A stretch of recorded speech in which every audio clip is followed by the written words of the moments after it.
All right. Are we ready to begin? Okay. First question. And please indicate who you're addressing the question to. This is for Father Turbo.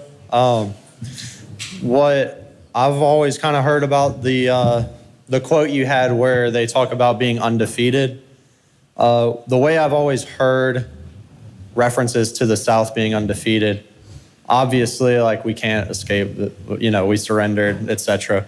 But what I've heard it more kind of used as is undefeated in virtue, and that was what they had to be proud of. I don't remember who said the line, but there's a quote that I've read. It was along the lines of, though we lost the war, we still have our honor and our virtue. And so I was just wondering, obviously you said you're not an expert on the topic, but what would you say kind of in response to that? There's a way in which you can begin to understand larger ideas. You break it down smaller. Someone said, how do you eat an elephant?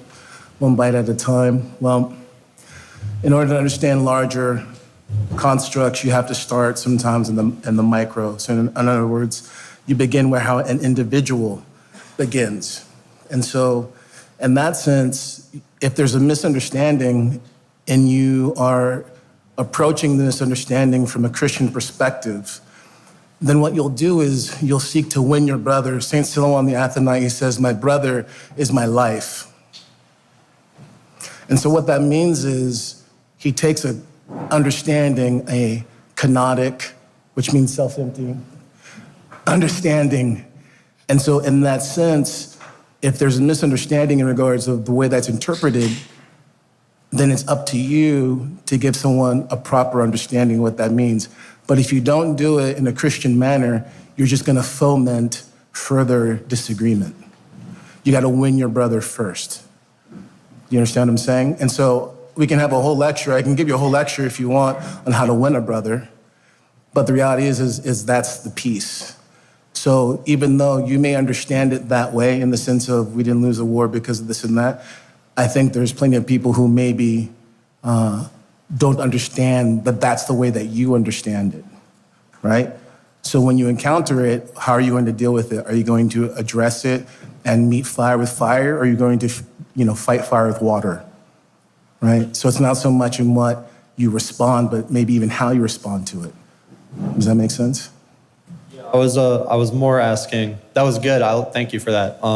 I meant more like the message of your talk earlier. Like, would that change how you, if let's say you understood it that way going in, would that change how you kind of talked about that specific portion of it? Being well, undefeated? If you look back to the quote that I gave, which was from Lee, and I think that there's reasonable sense that someone interprets it the other way. And so, sure, that can be helpful to say we didn't lose the war in regards to virtue, but I didn't come to destroy the gallantry of the Confederate legacy. It's to purify it. So there's a big difference. So if it is virtue, then very good. Let it be based on where there is virtue and where the virtue was found and where the virtue can be maintained. Does that make sense? Yeah, no, I agree with the general sentiment of your talk, and thank you for that. And I like the royal path as well. So thank you. It's good to talk to you. Nice to talk to you too. And again, address one of the speakers, but if other speakers want to jump in too, feel free. Hello, my question is for Father Qualls. Father Qualls, thank you for being here today and for engaging in this conversation.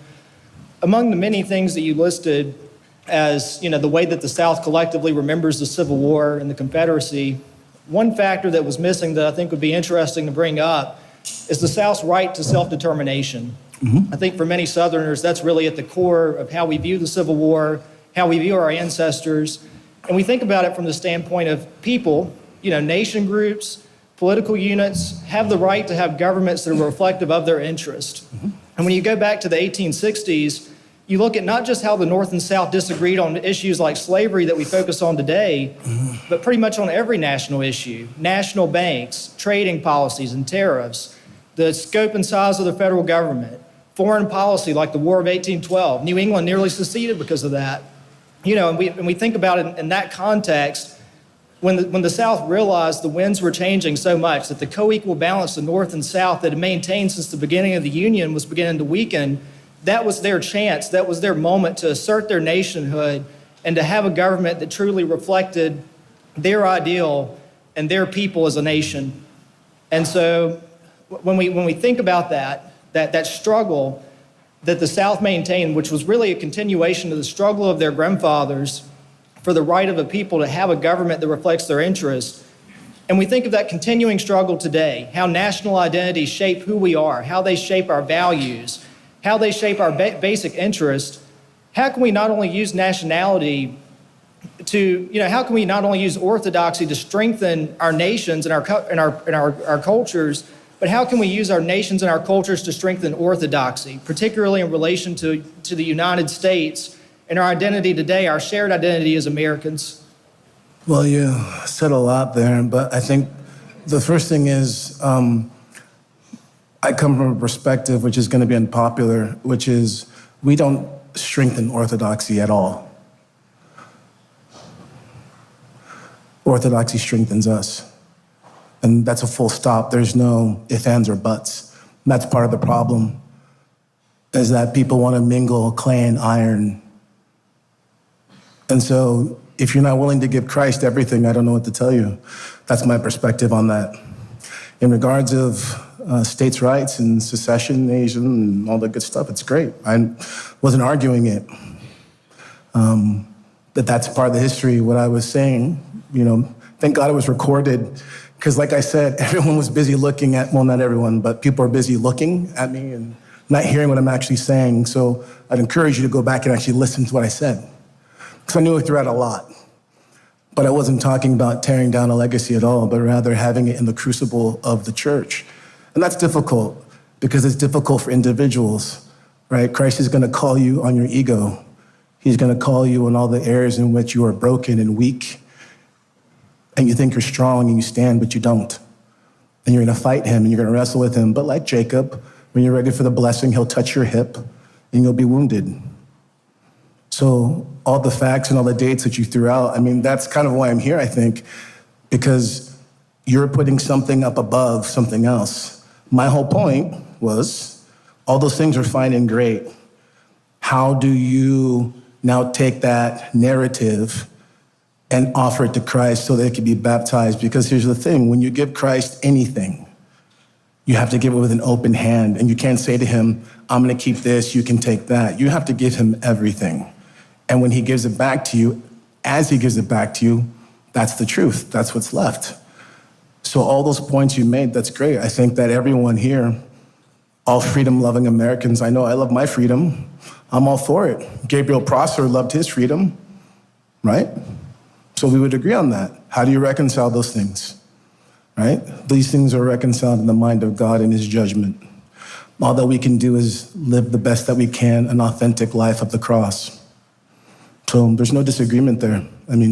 You're wrestling with a different argument from my perspective.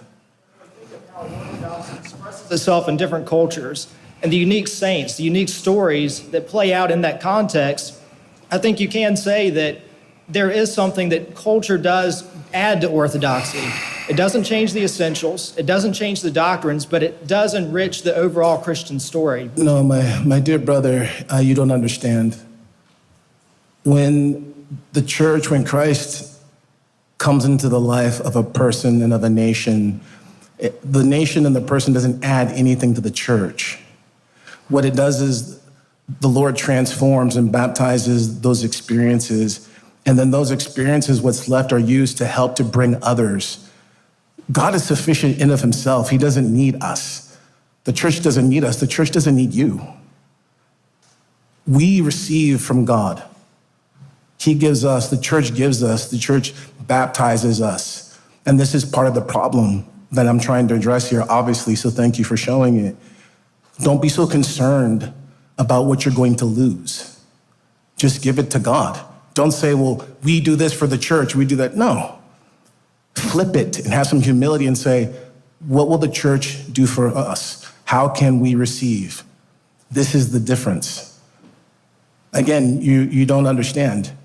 You think there's no argument here. All those points are fine, but they're not something that's going to make the church more glorious.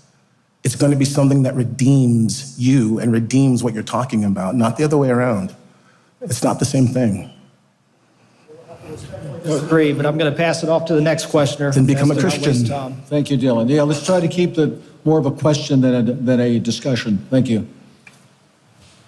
Hi. I have a question addressed for Jim. Oh. In regards to when you're talking about, I guess, the alienness of, is it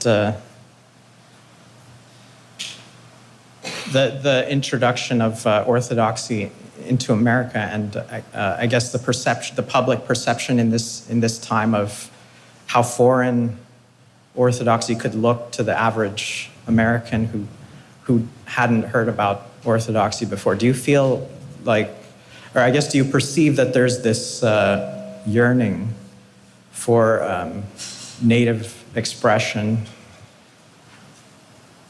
that I guess embodies the American spirit more so than, perhaps the immigrant roots that are a part of our history with, the Russian missionaries in Alaska, and also the Greeks and the Antiochians coming in as well. What is your perception on that? Well, I guess I put it in the context of what you might call cultural diffusion. I mean, when St. Paul preached on Mars Hill in Athens, you didn't hear Dionysius, the Areopagite, saying, well, listen, Rabbi Saul, I'm with you on all this resurrection stuff, but, all this Jew stuff, no, I'm a Greek, I don't want that. You can't do that. I mean, obviously, when the faith spread from its, Israelitic roots, that was alien to people like the folks in Athens in terms of its ethnic and historical origins, but they somehow made it fit into their civilization. They somehow were able to reconcile their culture to this revelation, and the same thing that happened when it spread to the other countries, first within the Roman Empire and then outside of the Roman Empire.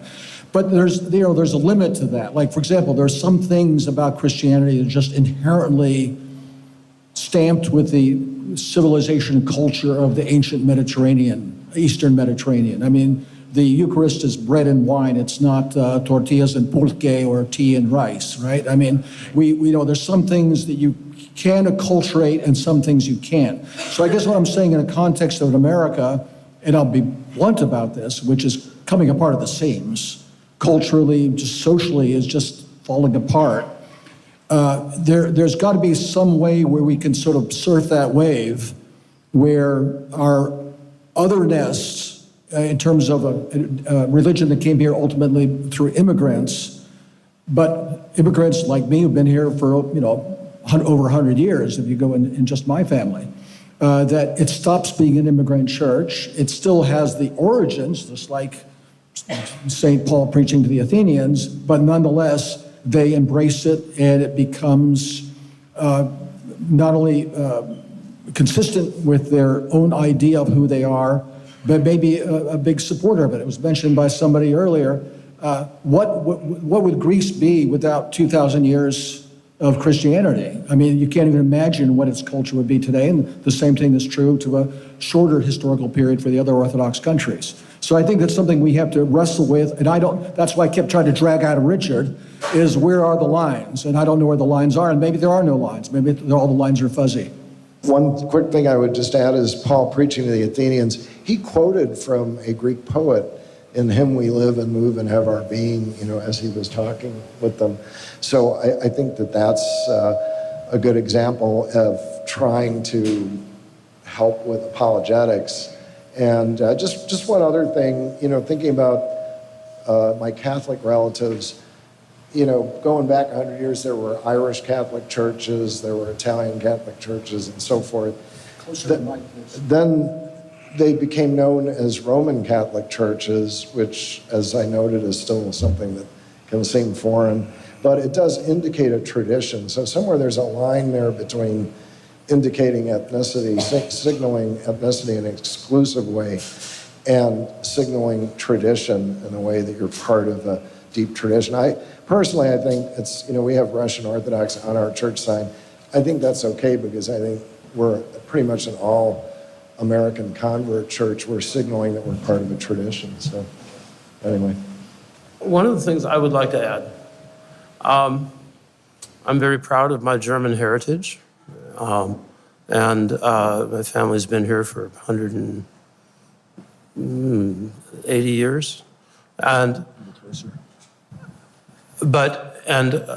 I joined the Russian Orthodox Church. I learned Russian, have friends over there. But I'm an American.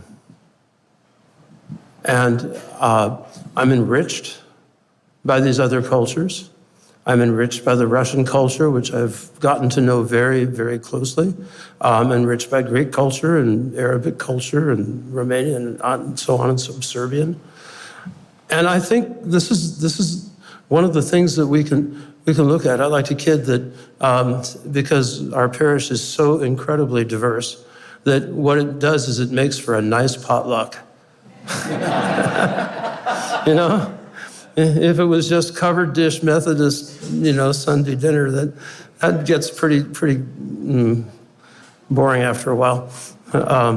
So we have our nice Ethiopian lady who cooks wonderful things, and all sorts of. But this is part of the nature of American culture. It's synthetic.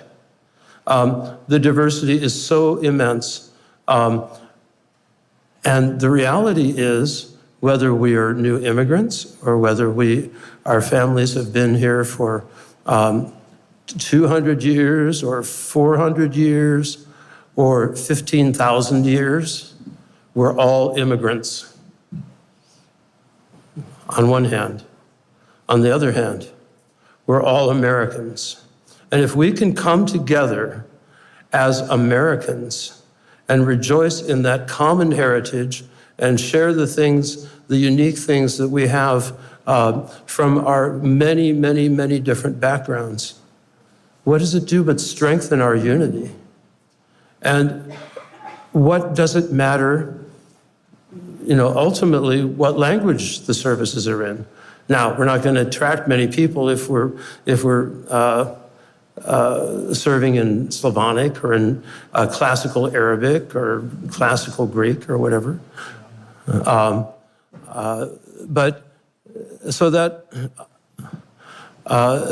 it's still an enrichment, and it gives us this kind of much broader sense of being citizens of the world, but particularly of our own country, which is unique in its synthesis of all of these different cultures and all of these different traditions. So I think we need to give thanks to God for all of the diversity of the Orthodox community, and be, and be enriched and be encouraged for all of these different traditions. How many churches now have become pan-Orthodox? In other words, you'll have a cherubic hymn from Russia, you may have a Trisagion from Greece, you may have something else from Arabic, all these different cultures, all these different traditions. And it's beautiful. And there's a harmony there beyond anything. So let's give thanks as we feast at the massive potluck of the kingdom of heaven, and that we have so much to share and so much to be grateful for. Well, thank you for your comment, Your Eminence. I guess sort of what I was thinking was, I think we're all thankful for this unique experience that we can share in, all these different cultural inputs that had a part to play in the formation of our faith here in America. But I'm wondering if there's, I guess, do you perceive that our experience of, I guess, our cultural experience, would it always remain a potluck? Or do you think there's something that I guess would arise that's very uniquely American, and it just Just, I want to jump in because this will tie into the last gentleman. America is not the church. And so what that means is, in regards of speaking of a potluck, this is appropriate for America. But what is the problem in our country? It's the same problem as it is in the UK, is that you need to become an American. You need to be grafted in and assimilate to becoming an American. And then when you actually become an American, then whatever you're bringing to the table, by default, is of value. Mm-hmm. But you have to first become an American. How much more so in regards of the church? Mm-hmm. There's a meta culture. When you look at every expression of the church throughout history on every continent, there's a meta culture, which is a through line that all the churches experience. It's a heavenly culture. It's expressed par excellence in Byzantium, but it's still a heavenly culture. Right. So Jim gets one. Great. So my point is, when we fast, I don't fast from hamburgers because I hate them. I don't fast from marital relations because I hate my wife. I fast because I'm trying to ascend to something higher. Mm-hmm. And if you don't understand that, then what is our faith? And that's one of the things is Orthodoxy is distinct from everything else. That was what I was trying to point out with Saint Sophrony. But in order for everyone else to see that, the Orthodox first have to understand what that means, that Orthodoxy is distinct.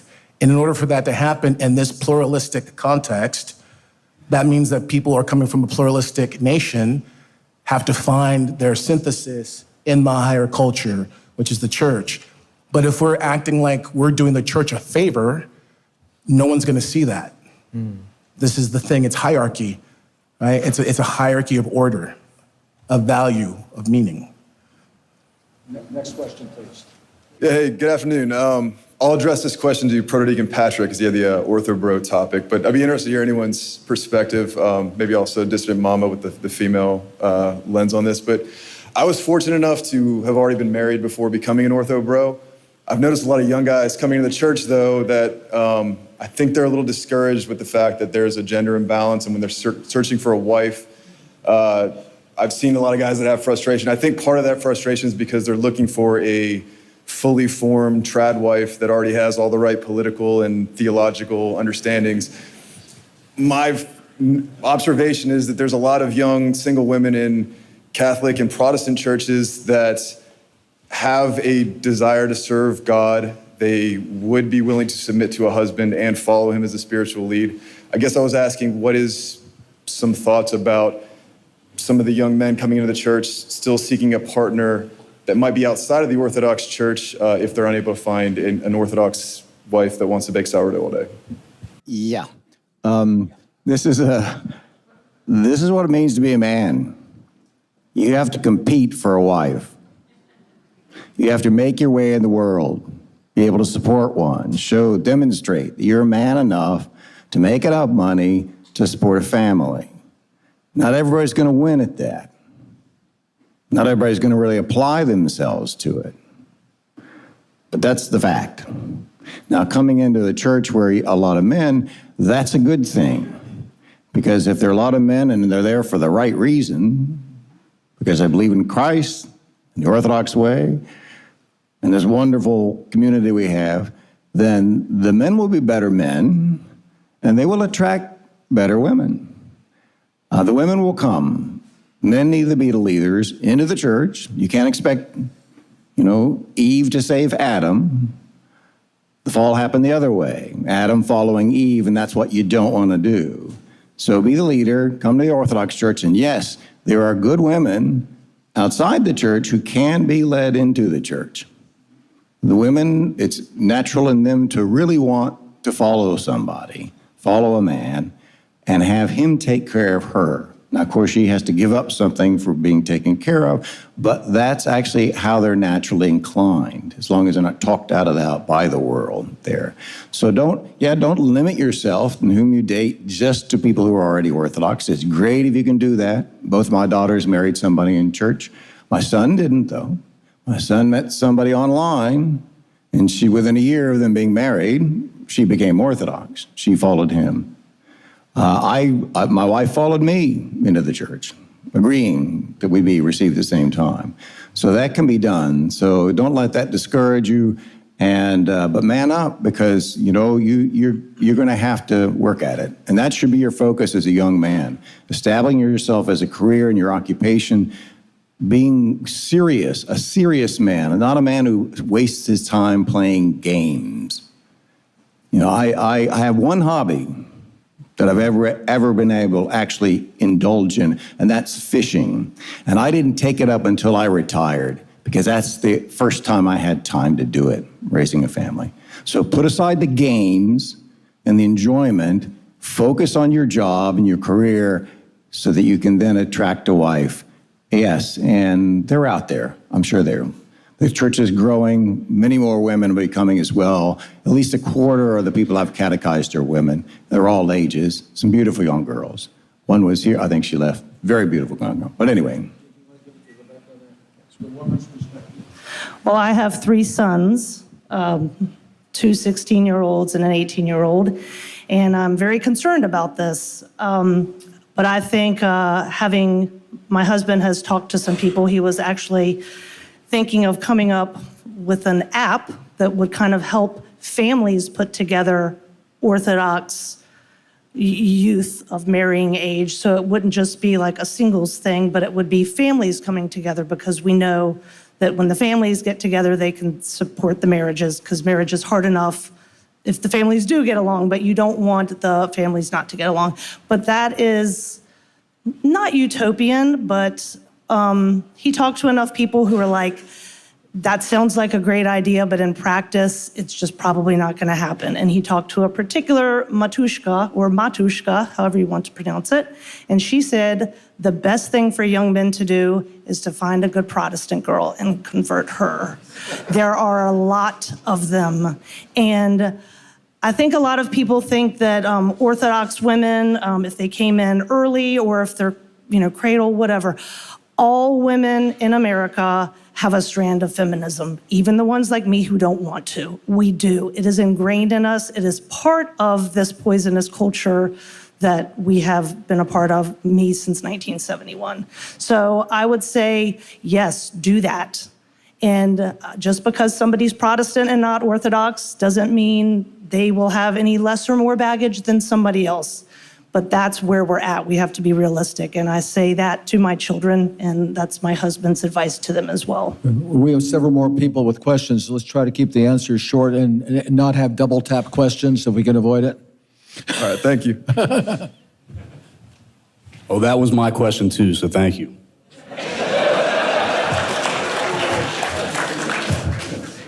Hello, thanks all of you for coming today. It's been awesome. I'm sure I'd like to hear everybody's opinion on this, but I guess I'd address it to Vladika and maybe Jim as well. I feel like there's a correlation between the way non-Orthodox see Orthodox as a strange or Eastern thing. I feel, and I'd wonder if you'd expand on this. I feel kind of the same way being, so we go to a church in Chattanooga, St. Bartholomew's, which is ROCOR, Western Rite. Not a lot of people know that there's ROCOR, Western Rite, or Western Rite Orthodox in general, but I think Antiochian's probably bigger than ROCOR in that regard. So I was just wondering kind of your view on the Western Rite, and I think it ties into a lot of things we've talked about here today as far as cultural influence on the church and importance of maintaining those things and being American and being Orthodox.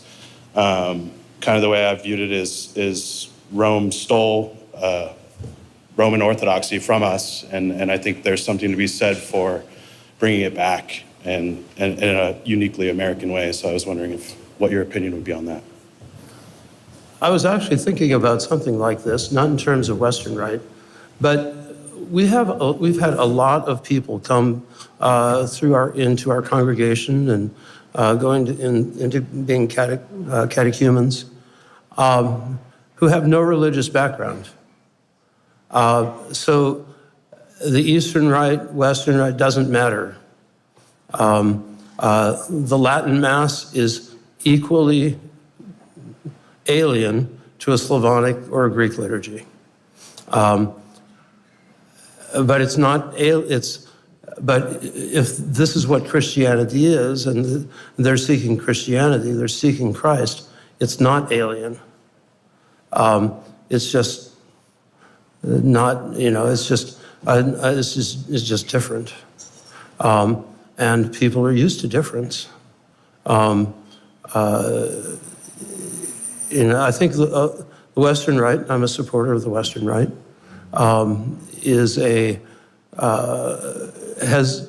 has been aimed at alienated Anglicans and Roman Catholics primarily. And it's had some good success in some places, in other places not so much. Right near here in Bealton, there's a tremendously successful Western Rite parish. It all depends on the cultural background you're talking about. You go into a Roman Catholic or a Lutheran or Episcopal church from being a Baptist, that's alien. You go from a Russian Orthodox church to a Protestant church, and that's alien. Anywhere you go, there's going to be a learning curve. Of course, with the Eastern Rite, there are many different presuppositions that are different than in Western culture. I think if you push the idea that, it's going to be alien, that you're trying to dissuade people from going there. Whereas in reality, it's just different. It's just something new that you don't know. And quite frankly, is there something distinctly culturally Eastern about the liturgy of St. John Chrysostom? No. Or is there something distinctly and culturally Western about liturgy of St. Gregory? Not really. If you've never seen it, it's new. But it's something, both traditions are equally Orthodox. We just look at it as a challenge to how to understand the perspective that is being conveyed through the text and through the tradition. So, I agree with my bishop. Next question. I'll just say it out loud. Question for Rebecca. Somebody was killed by a socialist in 2007. I didn't catch the name of. Saint Ilya the Righteous of Georgia, the patron saint of the nation of Georgia. Mm-hmm. Oh, okay, thank you. Thank you, everybody, for speaking. It's been a fun conference. And if anybody wants to know, I'm Reader Steve Miroy, English by birth, Virginian by the grace of God, and Russian Orthodox by faith. Thank you. So thank you all for coming. I have just two quick questions. One to Father Turbo, but also kind of to the panel. I think I understand what you're going for, Father Turbo, with your presentation. So to kind of give you a chance to, and others to provide examples, are there other saints, writings, things from our tradition that kind of exemplify what you're going for in your talk? Can you give the second question too, so we can answer it together? And I guess the second question is for you, Jim. The second question is, wouldn't you agree that maybe for helping address some of the feelings of, foreignness. It would help to kind of pull from the saints that, a bunch of us are English, German, Celtic, whatever. We've got a bunch of saints from our history that we could pull from for that. And those are my questions. Starting with the Lord and Savior Jesus Christ, who was a failure. His mission failed in regards of an earthly sense. His followers conquered nothing, took nothing, except for the hearts of mankind. If you've ever read the Synaxarion, if you've ever read the prologue, show me which martyr, wins by conquering his foes. So every single martyr in the Synaxarion, the prologue, is that example. If I understand your question correctly, digging more into, if you will, into our Western heritage and making that more front and center, I think you already see some of that. I mean, like, for example, it used to be everybody wanted to be named when, Christodoulos or Theophylactos or Vladimir or something like that when they became Orthodox. And now it's more common to take names like, Ambrose or, something, Augustine. I think one bishop said, let's not take it too far. Let's not have any, St. Elvises out there. But it turns out there is a St. Elvis. I believe he was the one who consecrated St. David of Wales. So a lot of these Western heritage personality, saints clearly, are people we should be putting front and center. I don't know what else we do other than things like names, but I'm sure there are things like that. And, I think, I do, back to the Western Rite question, I do think we have to be a little bit concerned that we don't develop a sort of an Orthodoxy A, Orthodoxy B mentality. Okay, there's Eastern Orthodox, there's Western Orthodox, and I'm really becoming, just like some people today with jurisdictions. Oh, I'm converting to ROCOR. You don't convert to ROCOR. You convert to Orthodoxy, not to the Greek Archdiocese, not to the Serbian diocese, whatever. And I think we have to keep that in mind with regard to Western Rite, Western Orthodoxy. It's all one heritage. We need to find a way to keep it together. And frankly, I think it's one of those things that'll probably develop on its own. Give us 2 or 3 or 4 centuries, it should work out. Western Rite, I'm Western Rite, and I agree. So thank you so much. Thank y'all for coming. As I lived in Wales for a couple of years as a grad student, one time I was lost and suddenly saw the Church of St. Elvis, and it was in the Preseli Mountains, which is where St. Elvis lived. So Elvis of Preseli, but anyway. Question? Hey everybody, I'm Father Michael Rossiter Monk at St. Demetrius Monastery. This question was triggered by Father Deacon Brian Patrick Mitchell, but it can be addressed to everybody. So if I put myself in a woman's shoes, a young lady's shoes that wanted to marry a young Orthodox man, I pose the question, well, a lot of the young men in the Orthodox Church are kind of crazy, I feel like. And I'd be freaking out if I have to submit myself, right, to them to be the head of the family, right, or head of me. So I have to follow what they're doing, whether it be, too much internet or autism or whatever it may be that young men are going through. I mean, I'm part of it too, I'm not gonna lie. So I'm just saying, like, and it's kind of hinging on Nate's question too, not just getting a job, we have to relate to this other person, right? And have to have a relationship, and men can be kind of like dictator-like, no more using the internet, you gotta get a flip phone now or whatever, like, they can be quite like overbearing. So how do you as a young woman have the faith to like marry a man, because she doesn't have kids at some point, right? They want to have a family. How are you going to find somebody, one of the young men, and hope that they're going to actually become more like compassionate and caring and less like overbearing and like, I don't know. So you're saying, what does a woman do to attract a good man within the Orthodox Church? That's what you're saying? Well, I mean, how does the Orthodox Church help like boys or young men become men that can be a head of a household? Well, a lot of what we're doing now is talking about the man's role and what men's responsibilities are. And of course, within the church, there's clearly an order there, which is also encourages that. And of course, we have the practice of repentance, confession, all of which was to make you a better man. We have the teachings of the fathers, which of course support marriage in that way. I'm still wondering what, I mean, all of that will make you a better man. There are a lot of good men, however, who never actually get the girl because it does require, so you have to be able to offer them something. You have to be able to take care of them. You have to demonstrate confidence more than anything else. They have to believe in you. They won't always believe in you. You can lose their confidence later on, but once they're married, they're sort of stuck with you, at least within the Orthodox Church. But initially, they have to have confidence in you or it won't happen. So what else? Is there anything else? So I think that answers my question, but there's another question about transformation is that whether it's Northern culture or Southern culture, they're pretty strong cultures, so to speak, right? But within the Orthodox Church, we have to learn, in a sense, to see from another person's perspective.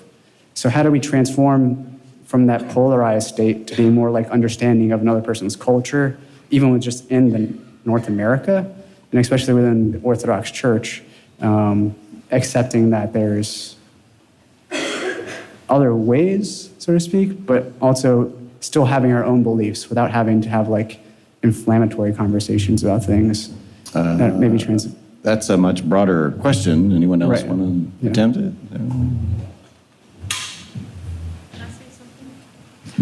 Just back to your first question, very quickly. The parents should be raising godly young men in the church, right? This should show just a confidence in that young man, knowing he is a child of God. And, if he's working for the church, just trying to better himself each day to be a better Orthodox Christian, a better neighbor, a better person, etc. But also, this is true, if a guy seems to like a girl too much, the girl's not going to like you. That's just a fact. So be cool, and I'm not saying, diss her or anything, but you gotta chill. Girls like the boys that they kind of have to work for. So. I want to thank all the speakers. It's been a great conference so far. I have a two-part question, one for Jay Dyer and one for Father Turbo. I heard Father Turbo speak about dialectics during his conference, and I think that's a very good algorithmic word that keeps kind of popping up behind the scenes. So, Jay, could you comment on the heterodox philosophical history of dialectics and dyads or that kind of thing? And then Father Turbo, could you comment on the Orthodox theology that kind of solves that dialectical problem, specifically in the iconography of Christ and the divinity and humanity? Yeah, I think synergy is a key point that a lot of traditions, whether it's like a Protestant tradition or even Roman Catholic traditions or even Islam, really, everything is kind of seen as in opposition or opposites. In a lot of different ways, you can think of faith versus works, Bible versus tradition in Protestantism, Lutheranism. For Luther, for example, in the bondage of the will, the idea that man has free will is somehow a detractor against God's sovereignty and power. And Sunni Islam says the exact same thing. If man had real agency, this would be to detract from God. So everything is either ors in these traditions, and that's usually what we mean when we speak of dialectical oppositions. And so if the answer is how is it reconciled in Christ, you said, Father Turbo. It's praxis. Praxis is the thing that's missing for most people. And praxis is the thing that takes the kind of intellectual understanding and it transforms you. And so everything from quote unquote, what's Palamite theology, which is not Palamite theology, it's just Orthodox theology, to whatever obscure aspect, it all means something, it's all valuable, but it's only experienced in praxis. And so people need to move into praxis, and that's how these things become reconciled and experienced. So my question is for Father John and Father Gabriel. How does a mission begin? And what have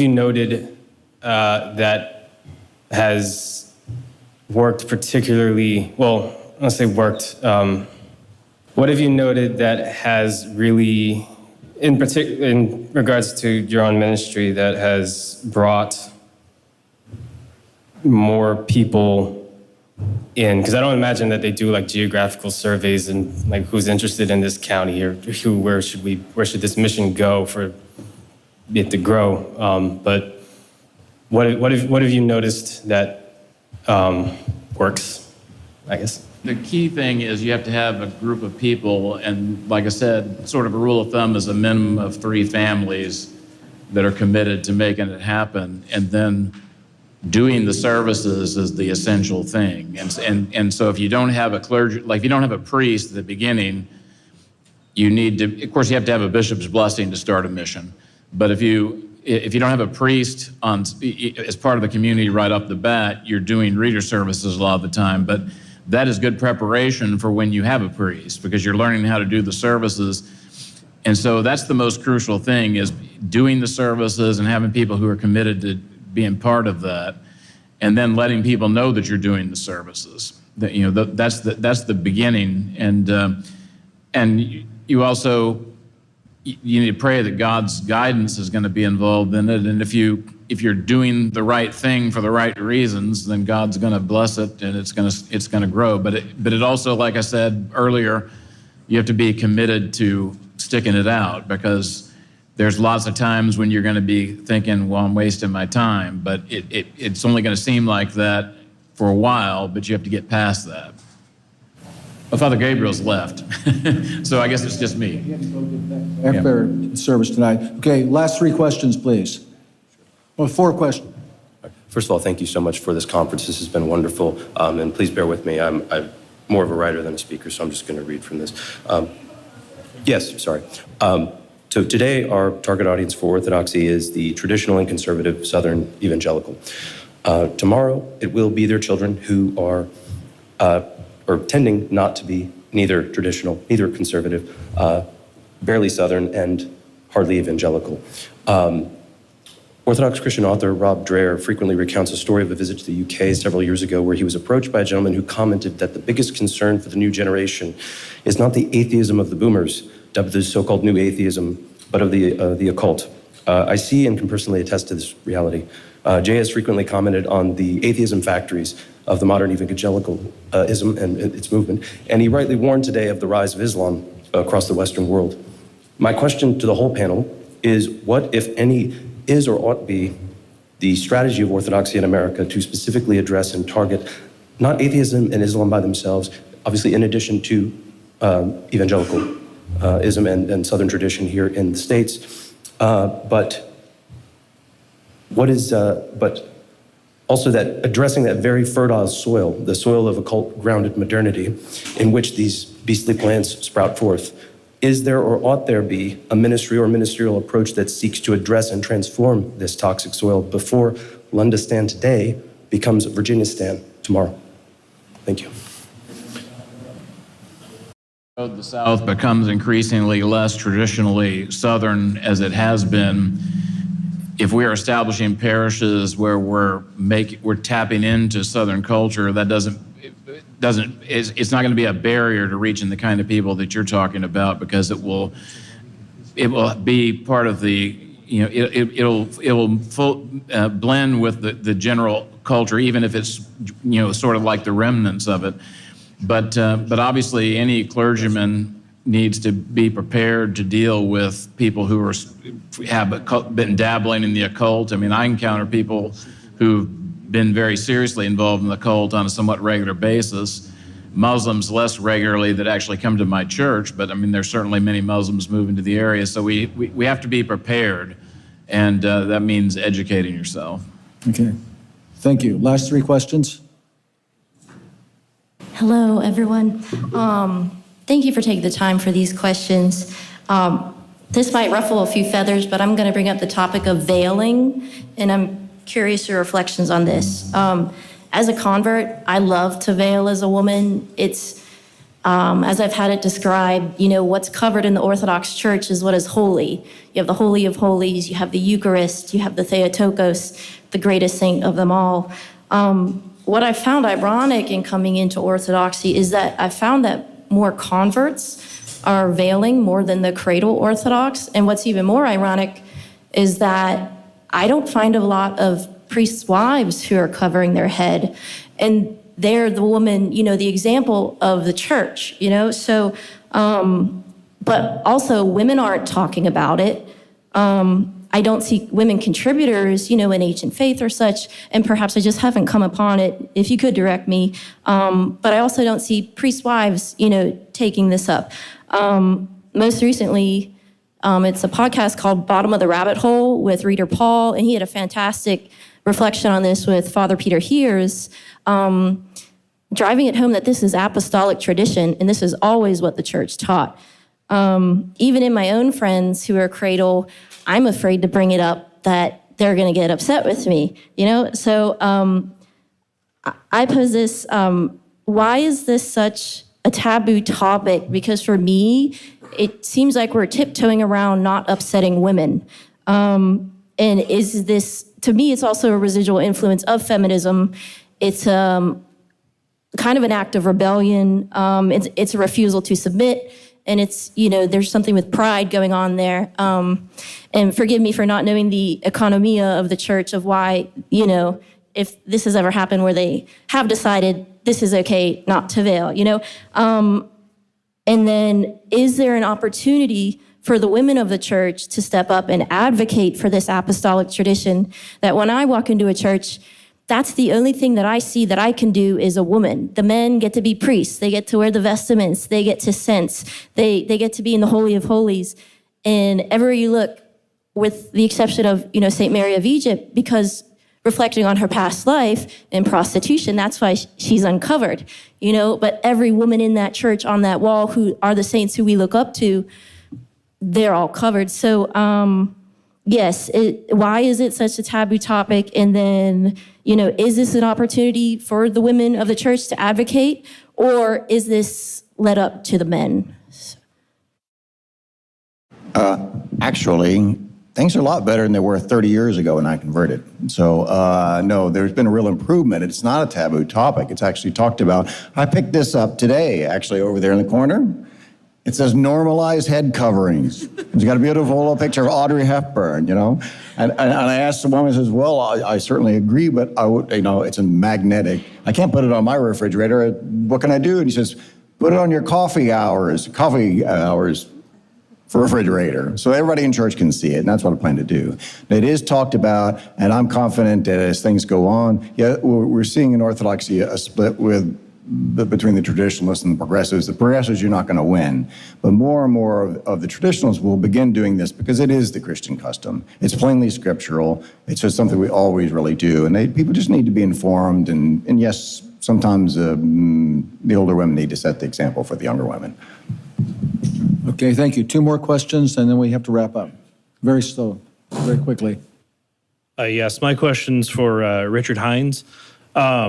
So as many Southerners, modern Southerners at least, I was raised as a evangelical Protestant. A symptom of that upbringing was that I was told and always taught that Catholics and Orthodox ultimately are not Christian, and that there is no salvation for us. Given that mentality, a lot of course, Southerners want to wage war on our brothers and sisters in places like Syria and Russia. What can we do to ultimately curb that mentality, to teach them that we are Christians and that these are our Christian brothers? And then the second part to that question is, as a South Carolinian, how do we get that bastard Lindsey Graham out of office? Pray and work. Now, it's great to see all the South Carolinians here. That we've got several, but we do need. we are obliged to work. This Protestant idea that they're sold by faith alone. It's just I'm not going to use that word again, but God is. But it's a heresy, just like dispensationalism is. And we just need to say it ain't so, Joe. You know, we need to get out there and talk. You know, I was completely shocked about a week ago. I got this friend who's a garbage can king of North America, got a lot of money. And he's in Miami. He's got 3 or 4 condos and what have you. And so I saw him after church, went to St. Vlad's in Miami, the old church. And he said, may I ask you a question? And I said, what's that, Tony? He said, can I go to church with you next time you're here? And I said, yeah. In other words, I think our Protestant brethren are looking for a masculine religion, a forceful religion, no more pale pastels, bold colors, and that's us. Thank you. Last question. Hello, this is for really anybody. So the South, the West, we're all under attack, Christianity. England is all but fallen. We're trying to build an orthodoxy in the South. How can we do that when we have mass migration of people who are not willing to assimilate to the culture that we have that we're trying to foster into orthodoxy? We can't foster it into orthodoxy if it no longer exists. That's my question. Let me take a stab at it, because this runs across a very difficult nexus between the life of a nation, the life of a family, the life in the world, and defending your country, maintaining its integrity, maintaining its identity, versus the gospel, which belongs to everybody. I mean, it's sort of like the distinction. Look, you want to share your gospel with your neighbor. You don't want people just piling into your house and setting up housekeeping in your house without your permission. So, that's not always an easy line to draw, where you say, okay, fine, we love everybody, but we love you over there, not necessarily coming and camping out in my house. So, and also the fact that our culture has been changed demographically, and we have other different identities other than the original founding identity. Obviously, again, some assimilate, some don't assimilate very much. Some become very assertive of their imported identity, or indeed, look how often, for example, our foreign policy is influenced by various lobbying groups that are not looking out for the American interest, but are looking out for the interests of their own homelands. So these are things we have to contend with in the world, just like questions of war and peace are very ugly questions that we have to face in the world. We try to do that informed by a Christian ethos and a Christian spirit, but sometimes even in Orthodox countries resort to the sword because they must. And so I don't know where that line is easily drawn. I don't think we can pretend the line doesn't exist or the problem doesn't exist. We do have to ask for God's help, and the deeds of hell cannot prevail against his church. Where 2 or 3 or more are gathered in my name, there am I also in the midst of them. Sometimes being a little hidden can be a protection. To get back a little bit to the earlier question about like Protestants and not thinking Orthodox or Christians, that they think the church has been lost, but God has not lost his church, and he will not allow it to be lost. It's not like his church is on a milk carton like they used to put missing children or something. I mean, this is kind of the Protestant attitude. And there is a contradiction. I'm speaking of Protestants here. You're speaking more, other hostile entities, right? But there is an attitude like, well, the church is invisible, so all Christians belong, except the Orthodox Church, among maybe the Catholics, as well. But pointing out the contradiction of that, pointing out, hey, we are the historical church, we're the body of Christ, and then having some confidence. Philotimo can be, a virtue. Boldness can be a sin, but it can also be a virtue. Getting back to what Jim just said, yeah. Okay, thank you.